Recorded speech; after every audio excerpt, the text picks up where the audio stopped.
ሰላም ጤና ይስጥልኝ ክቡራትና ክቡራን ውድ የዩቲዩብ ቤተሰቦች እንደምን አላችሁ?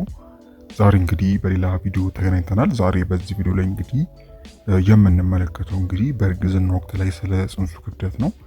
እንግዲህ በእርግዝና ወቅት የጽንሱን ክብደት መከታተል እድገቱን ለመከታተል ከሚረዱ መንገዶች አንዱ ነው። እንግዲህ የጽንስ ክብደት በየሳምንቱ ስለሚለያይ በየሳምንቱ ማየት ትችላላችሁ። እናም እንግዲህ በዚህ ቪዲዮ ላይ እንግዲህ በየሳምንቱ ወይም ደግሞ በየወሩ የህፃኑ ክብደት ስንት መሆን አለበት፣ ከሚጠበቀው በታች ከሆነስ በቀረው ጊዜ ክብደቱን ለመጨመር ምን ማድረግ አለባችሁ የሚለውን እንግዲህ በዚህ ቪዲዮ ላይ የምናይ ይሆናል ማለት ነው።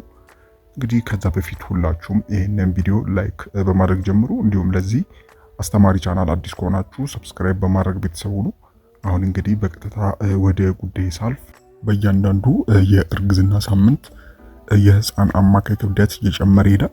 ለምሳሌ እንግዲህ በ20 ሳምንታት ውስጥ አንድ ህፃን በተለምዶ 300 ግራም ያህል ይመዝናል። ይህም እንግዲህ እንደ ትንሽ ማንጎ ያህል ነው። ሌላው በ30 ሳምንት ውስጥ ደግሞ ክብደቱ ወደ 1.4 ኪሎ ግራም አካባቢ ይጨምራል ማለት ነው። ይህም ማለት እንግዲህ በ30 ሳምንተኛው ላይ እንደ ትንሽ ሐብሐብ ያህል መጠን ይኖረዋል ማለት ነው። እነዚህ ቁጥሮች እንግዲህ ሐኪማችሁ ልጃችሁ በጥሩ ሁኔታ እያደጉ መሆኑን እንዲያረጋግጥ ይረዳዋል ማለት ነው። እንግዲህ የእያንዳንዱ የህፃን ክብደት የተለያየ መሆኑን ማስታወስ አስፈላጊ ነው። እንደ አጠቃላይ ሐሳብ ቢሰጥም እንግዲህ ልጃችሁ በትንሹ ወይም ደግሞ ከዚህ ያነሰ ሊመዝን ይችላል፣ ወይም ደግሞ ትንሽ አለፍ ሊል ይችላል። ይሄ ደግሞ ፍጹም ችግር የለውም፣ እንግዲህ ሊያሳስባችሁ አይገባም።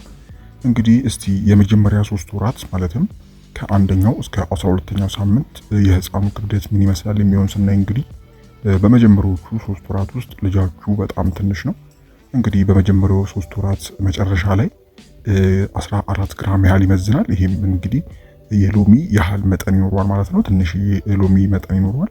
ከዚህም በኋላ እንግዲህ ጽንሱ በዋናነት እንደ አንጎል፣ ልብ እና እግሮች ያሉ አስፈላጊ የሰውነት ክፍሎችን ማውጣት ከሚጀምረውም ከዚህ በኋላ ነው ማለት ነው።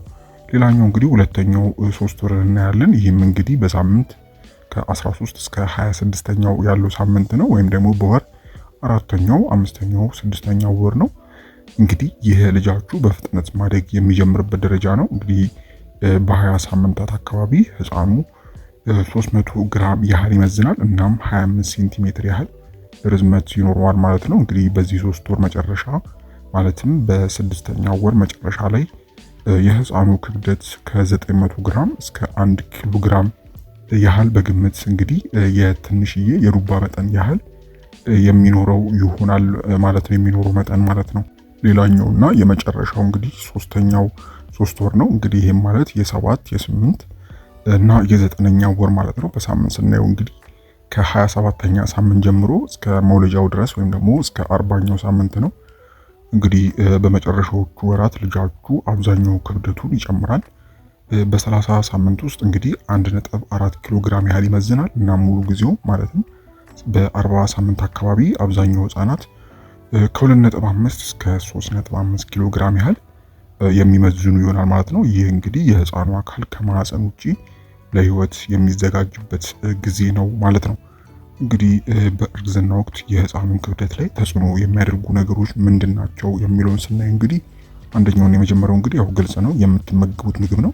እንግዲህ አመጋገባችሁ ትልቅ ሚናን ይጫወታል። ብዙ ፕሮቲን፣ አትክልቶችን፣ ፍራፍሬዎችን እና እንደ ሙሉ እህል ያሉ የተመጣጠኑ አመጋገቦችን ለህፃኑ እድገት ወሳኝ ስለሆነ እንደዚህ አይነት አመጋገቦች እንግዲህ ተጽዕኖ የሚያደርጉ ይሆናል ማለት ነው። ሌላው እንግዲህ የቤተሰብ ባህሪ ነው። እንግዲህ የጄኔቲክስ ሚናም እንግዲህ ትልቅ ሚናን ይጫወታል።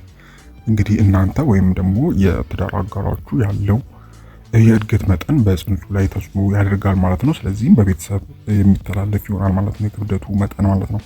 ሌላው እንግዲህ ርዝማኔው ነው፣ ማለትም የእርግዝና ጊዜ ርዝማኔ ነው። እንግዲህ እርግዝናችሁ በረዘመ ቁጥር ልጃችሁ እድገቱን አያቆምም፣ ትልቅ እየሆነ ይሄዳል። በተቃራኒው ደግሞ ያለ ጊዜው የተወለዱ ህጻናት ብዙውን ጊዜ ክብደታቸው አነስተኛ ይሆናል ማለት ነው። ሌላው እንግዲህ የጤና ችግሮች ናቸው። እንግዲህ በእርግዝና ወቅት እንደ ስኳር በሽታ ወይም ከፍተኛ የደም ግፊት ያሉ ሁኔታዎች የህፃኑን ክብደት ሊነኩ ይችላሉ። እናም ለእንደዚህ አይነት በሽታ ተጋላጭ ከሆናችሁ ትንሽ የህፃኑ ክብደት ላይ ተጽዕኖ ሊያደርግበት ይችላል ማለት ነው። ሌላው እንግዲህ የአኗኗር ዘይቤ ነው። ማለትም እንደ ማጨስ፣ መጠጣት ወይም ደግሞ በቂ እረፍት አለማግኘት ያሉ ልማዶች እንግዲህ የህፃኑን እድገት ሊያዘገዩት ይችላሉ ማለት ነው። እንግዲህ ከዚህ ጋር ተያይዞ በዚህ ጊዜ ትንሽ ክብደቱ ያነሰው ከሆነ የጽንሱ ልጃችሁ ክብደት እንዲጨምር የሚያደርጉ አንዳንድ ሁኔታዎች አሉ። እንግዲህ ህፃኑ ክብደት ዝቅተኛ ከሆነ ብዙ መጨነቅ አስፈላጊ አይደለም። እድገታቸውን የሚደግፉ የተለያዩ መንገዶች አሉ። እንግዲህ በፕሮቲን የበለጸጉ ምግቦችን መመገብ ነው አንደኛው። እንግዲህ እንደ እንቁላል፣ ዶሮ፣ ምስርና እንደ ወተትና አይብ ያሉ የወተት ተዋጽኦችን በአመጋገባችሁ ውስጥ ማካተት አስፈላጊ ነው።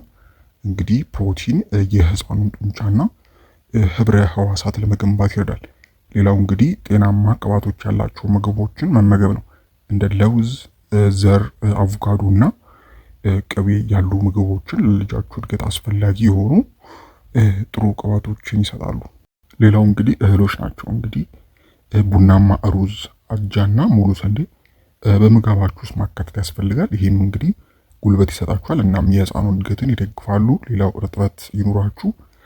ብዙ ውሃና ትኩስ የፍራፍሬ ጭማቂዎችን ጠጡ። ፈሳሽ ንጥረ ነገሮች እንግዲህ ልጃችሁ በቀላሉ እንዲደርስ ይረዳል ማለት ነው። በተለይም እንግዲህ ውሃ በየቀኑ ከ2 ሊትር በላይ መጠጣት ግዴታ መሆን አለበት። እንግዲህ ሌላው አስፈላጊ ከሆነ ተጨማሪ ምግቦችን መመገብ ነው። እንግዲህ ዶክተራችሁ በቂ ንጥረ ነገሮች እያገኛችሁ መሆኑን ካላረጋገጠ ቫይታሚኖችን ወይም ደግሞ የአይረን ታብሌቶችን ሊያዘላችሁ ይችላል ማለት ነው። ሌላው እንግዲህ ብዙ ጊዜ መመገብ ነው። እንግዲህ በቀን 3 ጊዜ ብዙ ምግብ ከመመገብ ይልቅ ልጃችሁን መመገብ እንዲችል እንግዲህ በቀን ውስጥ 5 ወይም 6 ጊዜ ትንንሽ አድርጋችሁ መብላት መሞከር ነው ማለት ነው። ሌላው እንግዲህ በተቃራኒው የልጃችሁ ክብደት በጣም ከፍተኛ ሊሆን ይችላል። አንዳንድ ጊዜ ህፃናት ከሚጠበቀው በላይ ይመዝናሉ። በዚህም ጊዜ እንግዲህ ስኳርን መቀነስ አስፈላጊ ነው። ጣፋጮች፣ የስኳር መጠጦችና ጣፋጭ ምግቦችን መቀነስ አስፈላጊ ነው። ሌላው ጤናማ መክሰስን መምረጥ አስፈላጊ ነው። በተለይም ቺፕስ እና ኩኪሶችን ማስወገድ አስፈላጊ ነው። ከዚህም ይልቅ እንዲህ ፍራፍሬዎችንና ለውዝ ወይም ደግሞ እርጎን መምረጥ አስፈላጊ ነው ማለት ነው። ሌላው ነጭ ሩዝ፣ ነጭ ዳቦ እና ሌሎች የተጣሩ ካርቦሃይድሬቶችን ማስወገድ አስፈላጊ ነው። በምትኩ እንግዲህ ሙሉ የእህል አማራጮችን መጠቀም የተሻለው ነው ማለት ነው። እንግዲህ እርግዝና ልዩ እና አስደናቂ ተሞክሮ ነው። እንግዲህ ስለ ልጃችሁ ክብደትና እድገት ለማወቅ መፈለግ ተፈጥሯዊ ቢሆንም እያንዳንዱ ህፃን እንግዲህ የተለያየ መሆኑን ማስታወስ ይኖርባችኋል ማለት ነው። እንግዲህ በደንብ መመገብ፣ በንቃት መቆየትና የዶክተራችሁን ምክር መከታተል ወሳኝ ጉዳይ ነው ማለት ነው። እንግዲህ ውድ ቤተሰቦች ለዛሬ ይሄ ነበረ። አይሆፕ በዚህ ቪዲዮ ላይ ጠቃሚ መረጃ እንዳገኛችሁበት፣ ሀሳብ አስተያየት፣ እንዲሁም ጥያቄ ካላችሁ በታች በኮሜንት ማስፈሪያው ላይ ማስቀመጥ የምትችሉ ይሆናል ማለት ነው። እስከ ቪዲዮ ፍጻሜ አብራችሁን ስለነበራችሁ እጅግ በጣም አመሰግናለሁ። ፈጣሪ ያክብርልኝ። በቀጣይ እንግዲህ በሌሎች ቪዲዮዎች የምንገናኝ ይሆናል። እስከዛው በያላችሁበት ፈጣሪ ሰላሙን ያብዛላችሁ። ደህና ሁኑ። ቻው።